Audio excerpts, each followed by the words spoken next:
बिस्मिल्लाहिर्रहमानिर्रहीम। अस्सलाम वालेकुम नाज़रीन। इस वीलॉग के अंदर सबसे पहली खबर मुझे लगता है बहुत अहम खबर है, और वो क्यों बहुत अहम खबर है उसकी वजह मैं बाद में बताता हूँ। खबर है कि चीनी बहरान पर गलत बयानी पर वज़ीर आला पंजाब ने सेक्रेटरी खुराक को हटा दिया। ज़मान वट्टू साहब, ज़मान वट्टू साहब सेक्रेटरी खुराक थे और बहुत वोकल थे चीनी बहरान को लेकर। ये इससे पहले थोड़ा सा माजी में लेके चलता हूँ कि कैसे इस मुल्क के अंदर माफिया, चीनी माफिया हो, कोई भी माफिया हो, वो ईमानदार लोगों से जीत जाता है। ज़मान वट्टू साहब केन कमिश्नर पंजाब रह चुके हैं। इन्होंने बड़ा सख्त स्टैंड लिया था मिल्स मालिकान के खिलाफ, क्योंकि शायद खुद जिम्मेदार थे, जिम्मेदारों का दुख दर्द समझते थे। तो इन्होंने सारी मिलों को डंडा देकर बाकायदा जिम्मेदारों के पैसे निकलवा कर दिए। मिलें करती क्या थी, जिम्मेदारों से गन्ना खरीद लिया, उसके बाद पैसे देने की बारी आनी है तो लटकाते जाना, लटकाते जाना, लटकाते जाना। लेकिन ज़मान वट्टू साहब जब केन कमिश्नर बने तो इन्होंने बड़ी सख्ती की कि जनाब, जिससे किसी से आपने गन्ना खरीदना है, जिस जिम्मेदार से भी, जितने का भी आपने मिलों ने गन्ना खरीदना है, आपको टाइमली जो कमिटमेंट है उसके ऊपर आपकी पेमेंट करनी पड़ेगी। अब चीनी बोरान पे आ जाइए। तो ज़मान वट्टू साहब ने मेरे ही शो के अंदर आकर बताया कि जनाब 90 से 95 रुपए कॉस्ट पड़ती है मिल्स मालिकान को चीनी की, और ये प्रॉफिट डाल के है। लेकिन हुकूमत वक्त ने फिर भी सेलिंग प्राइस 100 रुपया मुकर्रर कर रखी है।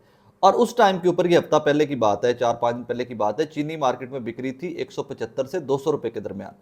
उसी दिन मैंने जो डीलर्स एसोसिएशन है, शुगर डीलर्स एसोसिएशन जो इनकी बनी होती है डीलर्स की, उनके प्रेसिडेंट साहब को भी लिया शो के अंदर। तो उन्होंने हमें बताया कि जी हम साउथ पंजाब और सेंट्रल पंजाब की मिलें जो हैं उनसे 165 रुपए के करीब पर केजी चीनी आज की तारीख में खरीद रहे हैं। सो ये बहुत बड़ा स्कैंडल था, बहुत बड़ा स्कैम था। अब इसके अंदर ये इतने वोकल थे ज़मान वट्टू साहब, ये इतने अपराइट आदमी हैं, ये इतना खुला डुल्ला बंदा है, जिन्होंने स्ट्रेट वे बताया कि जनाब अदालतों ने स्टे दिए हुए हैं कि हम मुदाखलत नहीं कर सकते, हम चीनी की कीमतें कंट्रोल नहीं कर सकती हुकूमत, क्योंकि अदालतों ने स्टे दे दिया हुआ है कि जी आपने अमल दखल नहीं करना। फिर आगे अदालतों ने एक और स्टे दिया हुआ था कि जनाब मिल्स मालिकान से यह भी मत पूछा जाए कि चीनी जाती कहां पे है। यही वजह है कि JDW जहांगीर खान तरीन साहब की जो मिल्स की चीनी है वो अफगानिस्तान के बॉर्डर से पकड़ी जाती है स्मगल होते हुए। 55 अरब रुपए का टीका लगा ये चंद महीने, चंद हफ्तों के अंदर पाकिस्तानियों को चीनी की मद के अंदर।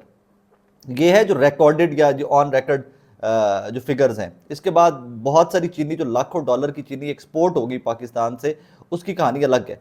वो एक्सपोर्ट जब होती है तो उसमें इसहाक डार साहब और पीपल्स पार्टी आमने सामने, वो कहते हैं नवीद कमर ने एक्सपोर्ट की, पीपल्स पार्टी वाले कहते हैं कि इसहाक डार ने साडा तरला किया कि मुझे डॉलर चाहिए, तो आप चीनी बेचो बाहर, वहां से डॉलर आएगा तो हम काम चला लेंगे। सो इस तरह की कहानी के अंदर ज़मान वट्टू साहब जैसा अपराइट आदमी, साफ सुथरा आदमी, खुला डुल्ला आदमी और दलेर आदमी कुर्बान कर दिया वज़ीर आला पंजाब ने। अब ये बहुत इंपॉर्टेंट खबर क्यों है उसकी तरफ आ जाता हूं। ये बहुत इंपॉर्टेंट खबर इसलिए है कि आर्मी चीफ अभी चंद दिन पहले ताजरों से मिलते हैं, ताजिर कंप्लेंट्स रखते हैं सामने, आर्मी चीफ कहते हैं जिन कंप्लेंट्स को एड्रेस किया जाएगा। बीच में कराची में कोई बंदा कब्जा माफिया की बात करता है तो तब वो कहते हैं कि जी कब्जा माफिया के खिलाफ भी DG रेंजर्स को कह दिया गया ऑपरेशन होगा, और तंबीह की जाती है तमाम ताजरों को कि तुसी भी बंदे रे पुत्र बन जाओ, ये जो डॉलर रोक के तुम लोग बैठे हुए ना सारे, मैं सारे सेट कर लांगा। तंबीह मतलब टोन ये थी इस किस्म की, मुझे कल बताया गया कि टोन इस किस्म की थी कि ताजरों को भी तंबीह की गई है उसके अंदर। अच्छा भाई साहब, अब तंबीह की गई है, और तंबीह करने के बाद जिस सिस्टम को आप ठीक करने चले हैं वही सिस्टम आपकी नाक के तले आपका एक केयर टेकर वज़ीर आला जो है, वो एक अपराइट आदमी को, जो साफ सुथरा आदमी है, उसको उठा के नुक्कड़ में लगा रहा है। मतलब क्या कर रहे हो यार, for goodness sake. If you talk about system, अगर आप बात करते हो कि सिस्टम को ठीक करना है, तो ज़मान वट्टू के साथ खड़े होना था सर।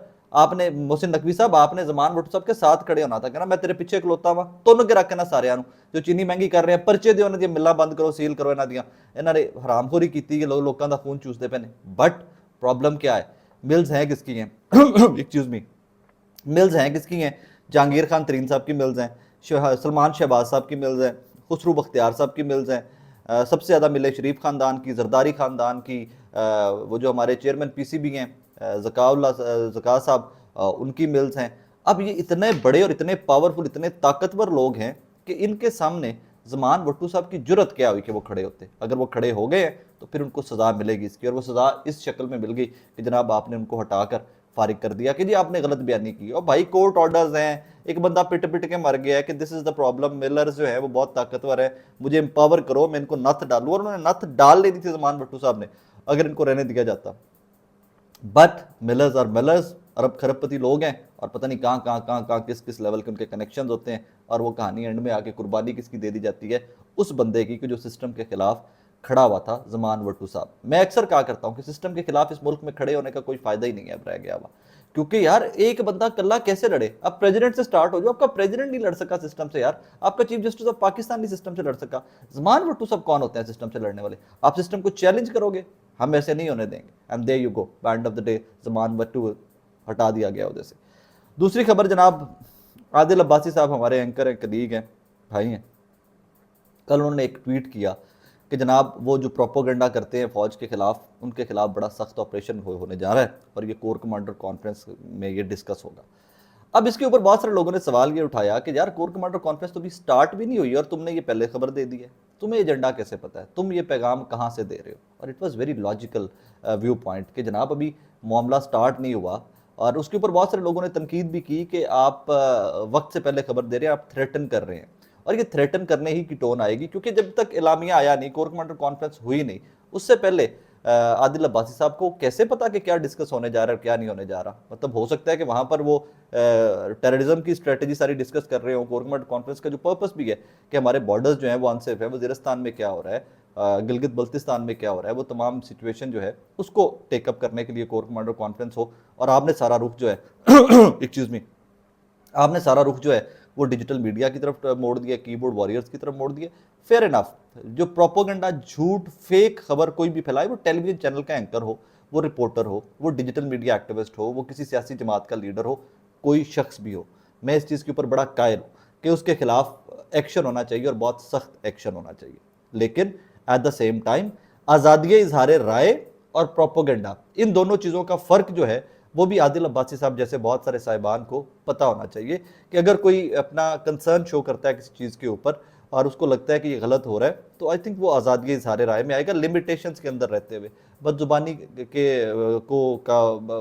बदजुबानी को अवॉइड करते हुए।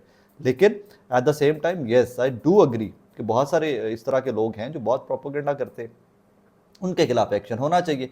वो डिजिटल मीडिया के हों, वो सहाफ़ी भी बहुत बड़े बड़े सहाफ़ी हैं जिन्होंने वो प्रोपोगंडा किया है कि 10 अरब रुपए सरकारी इश्तिहारों की मद में उनके प्रोपोगंडा को फर्दर पेडल करने के लिए ये अखबार और डिजिटल मीडिया और टेलीविजन खा गए हमें। So yes, I do agree to that point कि जनाब प्रोपोगंडा रुकना चाहिए, लेकिन वो प्रोपोगंडा हर शख्स के खिलाफ रुकना चाहिए। मेरे खिलाफ, 26 करोड़ पाकिस्तानियों के खिलाफ, आर्मी चीफ, चीफ जस्टिस, वज़ीर-ए-आज़म पाकिस्तान, वज़राए आला, कोई भी शख्स हो, उसके खिलाफ झूठी खबर, प्रोपोगंडे के ऊपर सख्त से सख्त एक्शन होना चाहिए।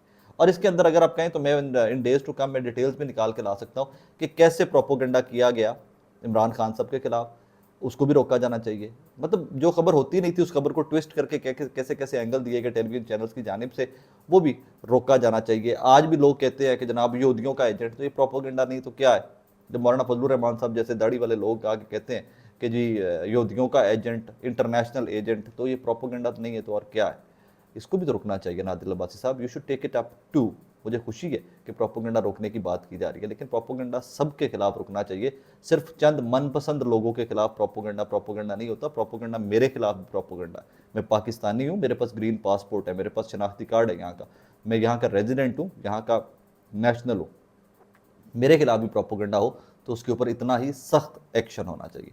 बहरहाल देर आयद दुरुस्त आयद, सुना है इसके ऊपर भी अथॉरिटी बनने जा रही है। अथॉरिटी बननी चाहिए, बिल्कुल बननी चाहिए, मैं मुत्तफिक हूँ, लेकिन सिर्फ प्रोपोगंडा करने वाले जो लोग हैं उनके खिलाफ। और मैं आपको I would be very honest, सबसे पहले इस प्रोपोगंडा करने वाले लोगों में हमारे बहुत सारे एंकर्स, हमारे बहुत सारे सीनियर सियासतदान वो आएंगे, तो उसके बाद डिजिटल मीडिया वालों बेचारों की तुम्हारी बहुत देर बाद में आएगी, क्योंकि बहुत सारे डिजिटल मीडिया वाले जो है उनको तो पता नहीं होता, जो टेलीविजन से देखते हैं उसको फर्दर पेडल करते हैं। सो इसमें कहानी थोड़ी दूर तक जाएगी। अपना बहुत सारा ख्याल रखिएगा, दुआ में याद रखिएगा। अल्लाह हाफिज़।